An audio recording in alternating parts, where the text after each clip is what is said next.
সোনার দোকানে গেলে একটা জিনিস কেনার থাকলে কিন্তু 10টা জিনিস দেখতে ইচ্ছে করে। এই যেমন সেদিন গিয়েছিলাম আমার এক বন্ধুর ছেলের জন্মদিনে, আর ওকে দেওয়ার জন্য একটা কিছু কিনতেই গিয়েছিলাম, আর যাওয়া মাত্রই কিন্তু আমার এই কানেরগুলোর দিকে চোখ পড়লো।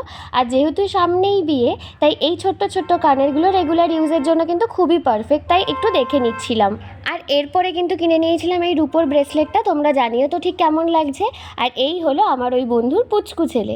ও এতটাই মিষ্টি আর এত সুন্দর কথা বলে যে তোমাদেরকে কি বলবো। তবে ওকে একদমই ধরে রাখা যাচ্ছিল না, কারণ একটাই, ওর খেলনাগুলো নাকি ও সবাই নিয়ে নিচ্ছে।